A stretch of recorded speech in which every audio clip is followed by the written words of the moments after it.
Hello everyone, in this video I'll be showing you a build guide for patch 8's newest subclass, the College of Glamour Bard in Baldur's Gate 3. This is part of the stress test. Now the College of Glamour Bard gets two unique abilities. It gets a Mantle of Inspiration, which allows you to give temporary health to your team, and if they get attacked while they have this temporary health, it'll charm the enemy, which you can use to your advantage. You also get the Mantle of Majesty here, which also allows you to basically do a command spell as a bonus action. So we'll be breaking out all the abilities in this subclass in this video. So for the cantrips of the Bard, always take Vicious Mockery, and we're also going to go with Mage Hand here because you can use this to throw things around. Although someone on your team should always have Minor Illusion.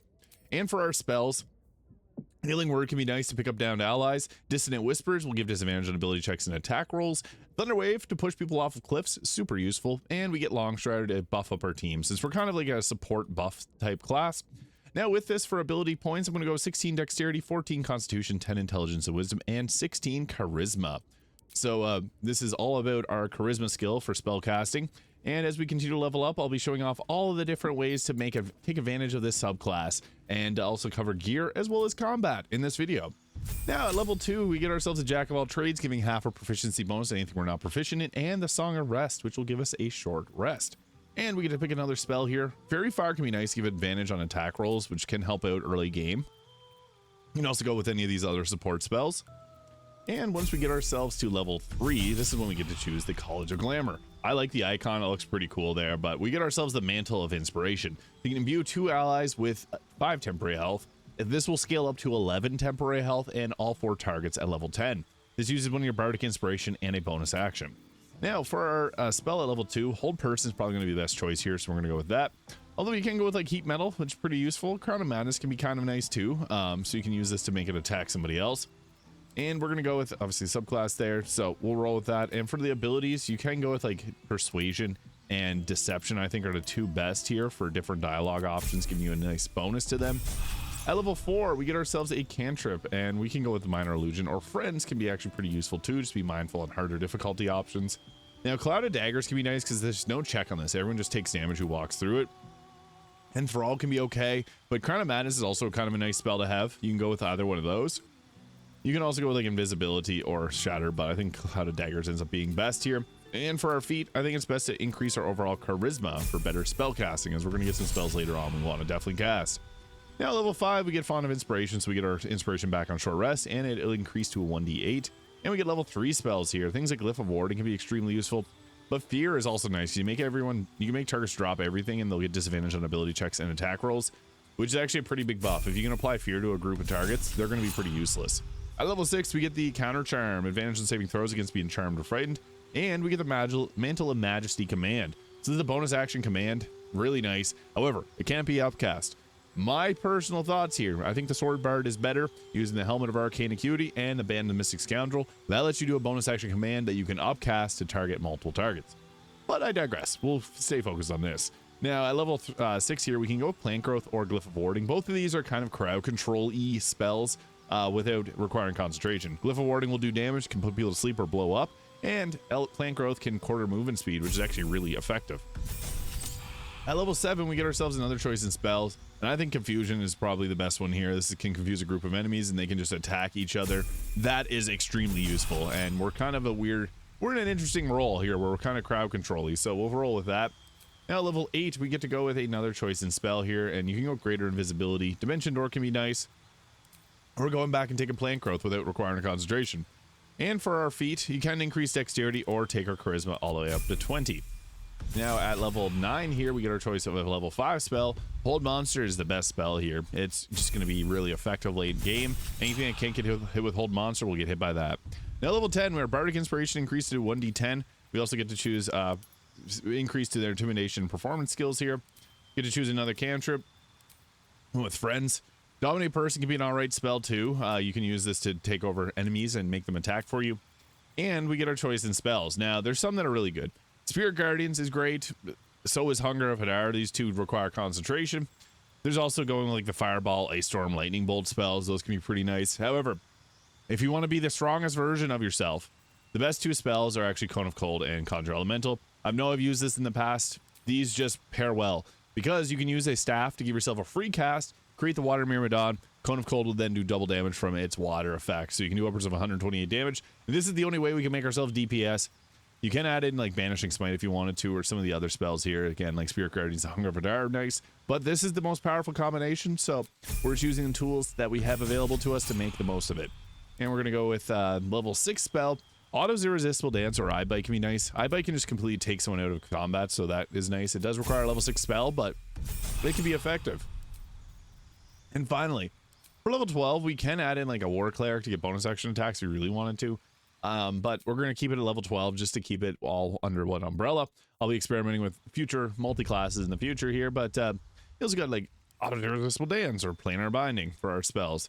We got pretty much everything we want from this. And for our feat, Alert for the +5 initiative works really great.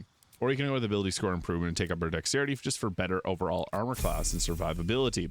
Now, what this is going to end up looking like for combat.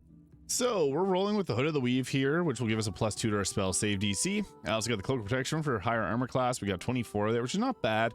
Wearing the Ballast Armor, this is a late game, this will give us increased initiative, but also make targets vulnerable to piercing damage, which is really nice. We're buffing our team up by wearing this, so it can actually be really good. However, any other light armor that you have can work, or even clothing. If you got the Helldusk Armor late game, this will boost your armor class up to a nice 27, so you could go with that. But to provide support for the team, the Ballast Armor will be the best late game option, or Robe of the Weave. But we're going to roll with that. Helldusk Gloves will give us better spell saves and spell attack rolls and deal additional melee damage, so that can be nice. However, if you got early game options, the Gloves of Dexterity work well because you can dump your Dexterity and just focus on your other stats. You can also go with some of the other ones like the Luminous Gloves if you want to. I guess we're not radiant damage. The Reviving Hands, I'm going to say. This will give us a buff whenever we do any healing. So we can get Blade Ward when we do our light heals. We don't have many heals, but that can work.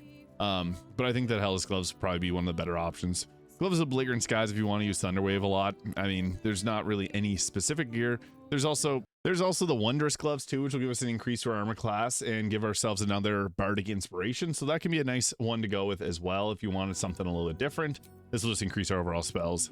And we got the Evasive Shoes. Now, I'm rolling with a Hellrider Longbow for increased initiative. We got ourselves a Ring of Protection and a Band of the Mystic Scoundrel. So if you want to do a melee attack, then you can follow up with like a Hold Person, which is pretty strong. However, you can go with like the Crippled Ring or Killer Sweetheart if you wanted to. There's no real specific ring that we really do need.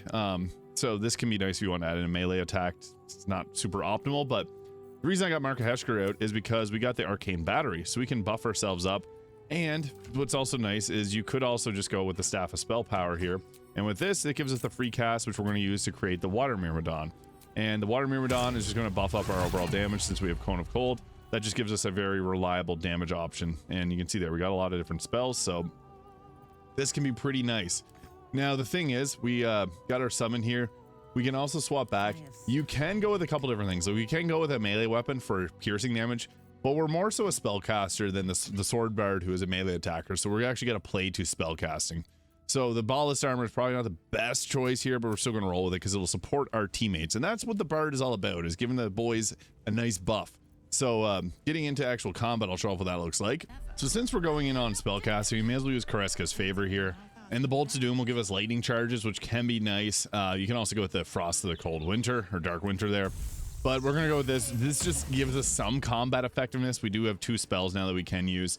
But the main reason that we want to use this is our Mantle of Majesty, or Mantle of Inspiration here. So we're going to apply this to ourselves to give ourselves that extra temporary health.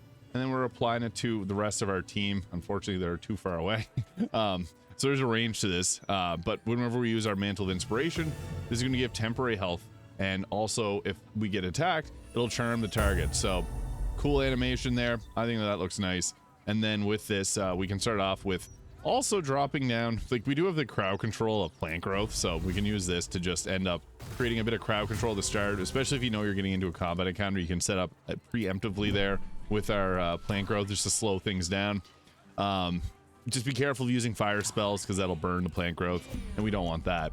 Now, I guess to start things off, I'll just use someone else to start combat so that we can just get right into things here, and then show off the abilities of the College of Glamour Bard. Now, we're all about support, and that doesn't mean that we can't be offensive though. So I'm going to spread everyone out here, and what we're going to do, I just applied haste myself. You can use your Bardic Inspiration, but I think it's best to keep applying the Mantle of Majesty to charm as many targets as possible. So we also have our Myrmidon. It does not have a great inspiration. We want to take out these targets here, so this one and this one, so that we can get on the same inspiration, or we can get on the same level as our Myrmidon there, so we can attack together. And I guess we'll just go with a big old lightning bolt through the middle of these 3 characters here and get counterspelled by it. I knew that was coming. We somehow got lightning charges though, so I'll take that. And we lost our lightning spell. Womp womp. So we do got to get a little creative. Unfortunately, that added more enemies into the fight. So since we have concentrations like Cloud of Daggers, we can drop this down in a strategic spot. If there's ever like a doorway, that'd be the best spot to drop that. But we're just going to go with our Fear spell because we got to do as much as we can for crowd control. So we drop 3 targets, drop their weapons. That's kind of nice. And then I guess we'll just get out of the way. And I'll just go with, I guess, the Mantle of Majesty command. And then we can use a, I guess we do already have a concentration, so we can't use that right now, unfortunately. Maybe I'll just use Black Hole to grab everyone together. That can be kind of nice. So we'll just pop that down and slow everybody in that area. That's probably the best choice right here, and we'll just hide it there. So yeah, we're all about buffs, so we want to be buffing the team as much as possible. So again, I took the Water Myrmidon because this can be really effective for just setting up with its healing vapors here. So we can actually apply this to a large number of them, so that's what we're going to do here, so that we can then zap them with Chain Lightning. And this will also heal our team too, so that can be nice. Unfortunately, it does remove your plant growth, but there's still a slight dusting of the plant growth there. The only reason that we're going with this is because it's just super effective for crowd control. You can see there, charm targets, really nice to have. They will go and shove you off the ledge, unfortunately. All right. I revive my character to show this off, and then I could command grovel endlessly. Not going the greatest, but this is what we got the Chain Lightning for. So we got the water set up there, and we can just drop this down on a target here, and it's going to do a ton of damage. As you can see, that obliterated 3 of them there. And we also got our Cone of Cold, which is our next trick in our book. So watch out for the ice surfaces, because it's going to turn everything into an ice surface. But those 2 spells will do a ton of damage, as you can see there. And then if there's any more, unfortunately, I got Friendly Fire. If I shoot right here, we're going to do it anyways, just because I want to show this off. If you got that with the Water Myrmidon, it can be really strong. The damage that you can do is incredible. But that bonus action Mantle of Majesty here is cool. So you can use this to make them grovel in place, is typically the one you want to do. Or you make it just so they approach. So whenever you have the command on, their next turn, they're just going to walk towards us. So I'll just skip everyone's turn here. So they walk and get opportunity attacks. And then what's nice, if you got the ice surfaces, you can make them slip and fall there. So yeah, that's what the Mantle of Majesty is nice for. So then you can apply it again with the Mantle of Majesty here. So we're just going to continually mess with them. Command approach, and they will now have to come towards us again. So skipping all the turns, they get to walk up. Unfortunately, the ice disappeared. So with that, it just moves them right towards you. So that's the cool thing about it. You also got it so that they can drop their weapon. So if there's anyone that's weapon you want to take, you can just apply that to them. They drop their weapon. But the thing is, you typically want to make them grovel, because the next turn they're going to pick it up and then just go right back to doing their thing. And yeah, we got a lot of other spells that we can mess around with. So Command Approach is one of my favorites. If you got Command Grovel, you can apply that on like a Wall of Fire. If you got someone that's going to do like a spell like that and just set up, or like Hunger of Adar, you can just leave them in the Hunger of Adar.